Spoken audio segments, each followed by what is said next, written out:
What is up, guys? Beancrew49 here. We are back on the Desolation map. And we're outside of the pool hall yet again. Oh, I'm having a lot of fun working on this pool hall. We're going to work on it a lot today. Got to do some interior work on this, get this interior going. But before I do that, I'm going to show you a little technique that I've shown a lot of times before. But we got new subscribers and they might not know this technique. So this is a technique I use to texture roofs and other things like that. Look how fast you can do this stuff. You basically hold down right bumper or left bumper, and first you fix your inventory in that manner, and then you hold down the right bumper and you just place. It goes fast, it goes quick. I'm not going to do this a whole video. I just wanted to show you guys this at the beginning because I'm going to be doing that for the entire roof, and then I'm going to add some more details on the roof and stuff. So that's how I'm going to do the roof of this. You guys saw me work on the Sparrow's Pizza and yesterday's Bean Bills 2 Beats, and it was a great song from my childhood that made me pretty nostalgic. I didn't think it would make me that nostalgic, but I haven't heard that song in a long time, and Bush and Glycerine. Okay, so what I'm going to work on today is a little bit of detailing in front of the pizza place that I neglected to do, and then I'm going to start working on some pool tables. Alright, pool tables and some seating areas. It's going to be cool. Alright, so but while we do that, we are in fast forward motion, so that should signal to you that it's Monday, and it is Creative Question of the Week time. One of my favorite parts of this whole channel, where I answer the questions that you submit in the comment section below, and you guys had a lot of great questions. I had a lot of great questions to choose from this week, and I chose one that I think it's pretty, I think we should talk about it. It's been going on for a while, I think we should talk about it. So, let's get into it. Today's question of the week comes from Centrone Davidson. He says, what's your opinion on Black Lives Matter and police brutality that's been all over the news lately? Alright, thank you Centrone Davidson for asking that phenomenal question. If you have a question of the week, put it in the comment section below, please, right now. Think of one. And make sure it's creative. I don't want mundane questions. You know that by now, guys. Alright, Black Lives Matter. If you're not from America or if you're living under a rock, Black Lives Matter is a movement started in the populace, responding to police violence on minorities, specifically African American minorities. And they're fed up with being targeted by police and, being gunned down in the streets, essentially. And before I talk about what I think about Black Lives Matter, I want to talk about what caused this movement to spring up. And, unless you've been living under a rock or if you're from another country, it's all over the news, it's all over social media. There is just outrage with police violence and brutality in this country. Everyone's appalled by the way the police are misbehaving, and they're just fed up with it, and they want it to stop. And, it's just everywhere. Everywhere you look, there's a video of a police doing something illegal. Okay? And because of that, Black Lives Matter sprung up. But is this anything new? Have the police suddenly, started shooting people in the streets? Absolutely not. Here's what's going on, guys. I've talked about this time and time again, and this is just proof. Here's more proof that I was right. The media is causing all of this. Police shootings aren't up. Police brutality on African Americans isn't anything new. But all of a sudden, there's an outrage. All of a sudden, everyone's talking about it. Why is that? It's because the media wants you to be talking about that. Okay? The media has an agenda right now, and you're falling victim to it. If you're wrapped up in this whole war on cops thing, then you're falling victim to the media. Okay? Let me show you a couple of graphs. Let's start with this one. The rate of firearm homicide deaths from 1981 to 2000. Do you see something weird there? The rate of firearm murders, is half of what it was in 1981. Interesting. Let's look at another graph.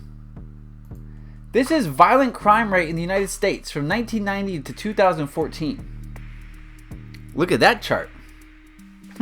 Interesting. That is, violent crime is on a swift decline in the United States. Now, if you were to watch the news, before I say that, anyone knows, okay, let me do a disclaimer here. Anyone knows you can make a graph say anything.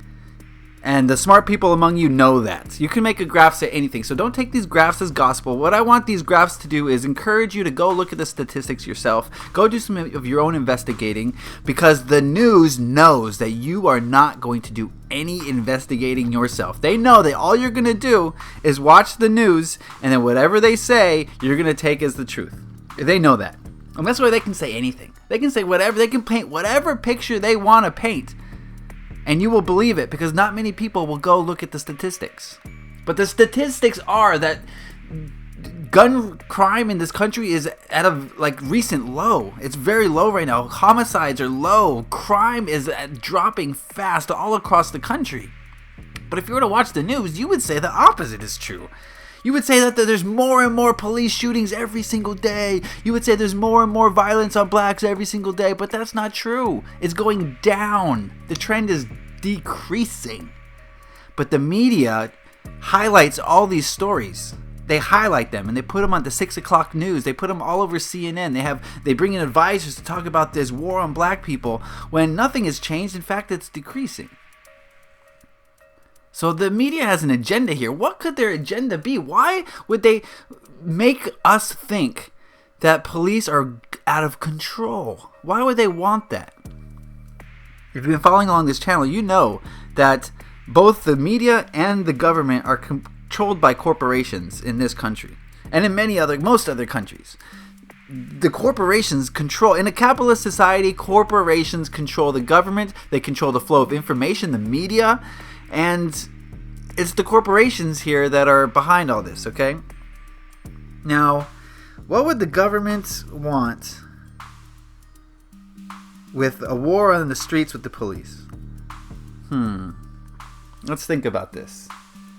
If they convince the populace to believe that the police are going crazy, going out of control, then there's going to be a lot of blowback. There's going to be a lot of hostility towards police. If you tune into the media, you know that there's a war on cops right now. It's not a secret. There's a war on cops by everybody. Everyone hates the cops now. Everyone in the United States. Okay, that's a generalization, of course, but there's a war on cops, and as a result of this, we get all sorts of things like the thing that happened in Dallas with people retaliating against the police. All sorts of people are shooting cops now because they're fed up. But they're just pawns to the media's game, because that's what the media wants. They want backlash against the police, because if there's violence against the police, the government can institute martial law. And that's what the government wants, more power. They want a war in the streets so that they can take away the guns of citizens. They don't want guns in the hands of citizens, because if the citizens don't have guns, they are easier to control. They want to give more power to the police. They want to say, oh man, look at all these retaliations against the officers. We need more police on the streets. We need less laws restricting what the police can do. We need to give the police more power. And slowly, over time, they take away our guns. They give the police more power. Slowly, that leads towards a militarized police force controlled by the government with very minimal rights left to the citizens. Any government that is in control wants to retain control. And their control right now is slipping. More and more people are waking up to the fact that government's overreaching their bounds. They're way too into our lives. And more people are waking up to that. So now we're seeing a retaliation through the media, through the use of deception. They're trying to get you to think that the police are being crazy out here so that you fight back. And when you fight back, that's their excuse to take away your rights. And create a militarized police force and create more control, more power for themselves. That's all this is, guys. You saw the statistics. The violence is going down. But they don't want you to know that. They don't want you to think that. They want you to be upset. The media just thrives on fear and anger. They want you to be fearful and angry. Because when you're fearful and you're angry, you're not thinking straight. You do things out of emotional reflex. And that's what they want, because then you're just a putty in their hands, okay? What you need to be, guys, is a thinking, feeling, loving force in this world that can't be controlled by deception, i.e. the media.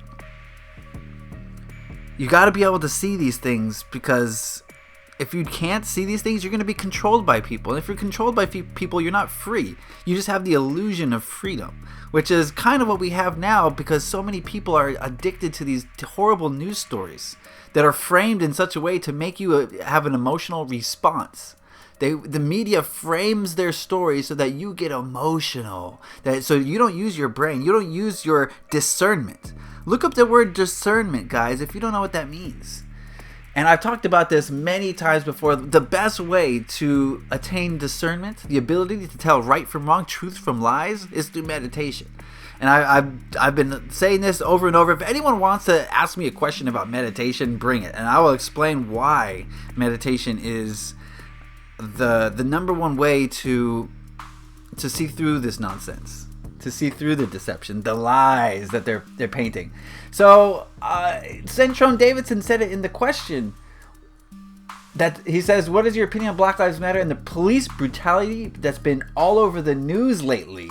I don't know if he said that on purpose or not, but exactly, it's been all over the news, not all over the country. It's just all over the news. Whenever anything happens now involving police corruption, the news is going to spotlight it. When, these things happen every day. And now I'm not making excuses for the police. Yes, the Black Lives Matter group, let me get into that now, is right. They've been targeted over and over systematically for the last 200 years. And police are like anyone else. There's good apples and there's bad apples. There's people who abuse their power and there's people who are doing it for the right reasons. So to make overarching generalized statements like the police are evil, you're being evil. Okay, basically you're being evil. So yes, police are human beings, and we have to accept that, and we can't stand for this brutality. And it's terrible how the African American community is being targeted. But I don't know if it's. And yes, there is racism. Absolutely, this is a racist country. This is a racist world. Okay, it's still racism is rampant in this world. But I think it goes deeper than that. I think that's just the surface, guys. I think what it is, it's a war on the lower class. Okay? Now, we were talking about control, right? If the government wants to control a large group of people, what is better?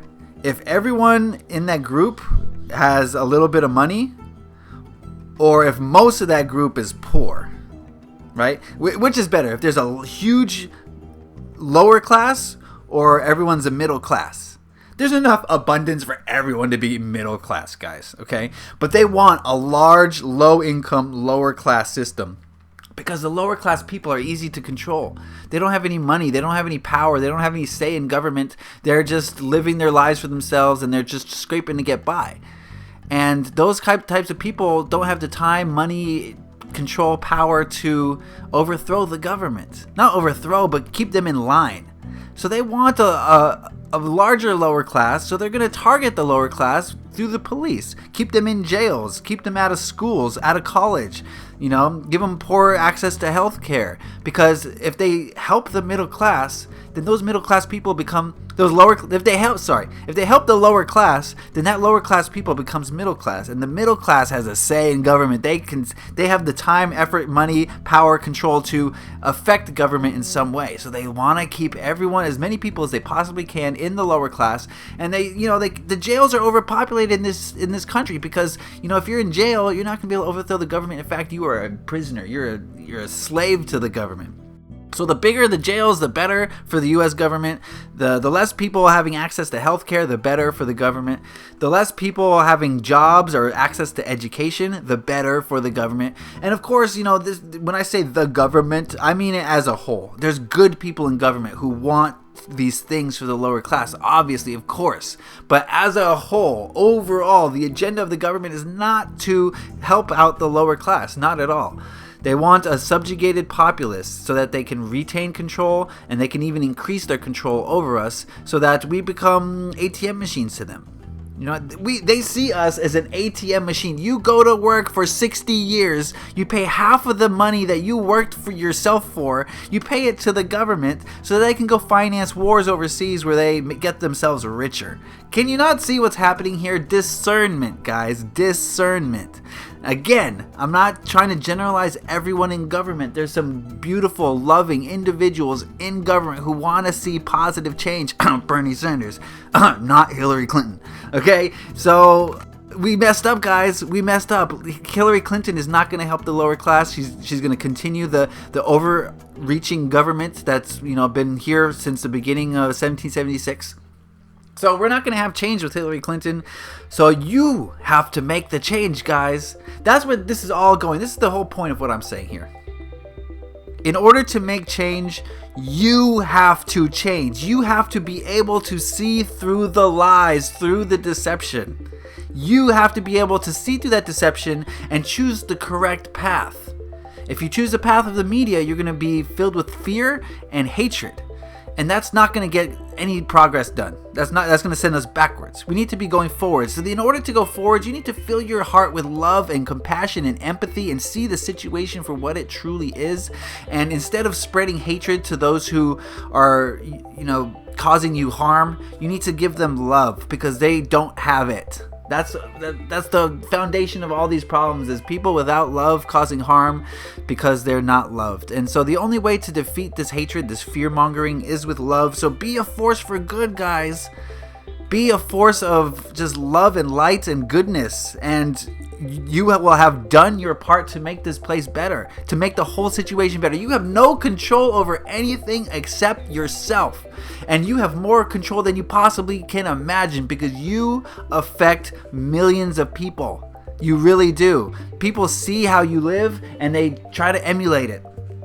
People see you living with light and love in your heart, and they will see you and they will say, oh, that is the way, let's do this. And you will have affected millions because then they affect other people around them, and those people around them affect other people. So be the change you want to see in this world, guys. Fill your hearts with love, and no media deception can ever bring you down, okay? Be happy, be full of joy, because we're living in Eden, guys. All right, that's going to be the video for today. I want to thank Senchon Davidson for his beautiful question. I would like to thank all of you for submitting your questions and for having a discourse in the comment section. I love to talk about creative questions of the week in the comment section with you guys. If you disagree or agree, doesn't matter, put it in the comment section below.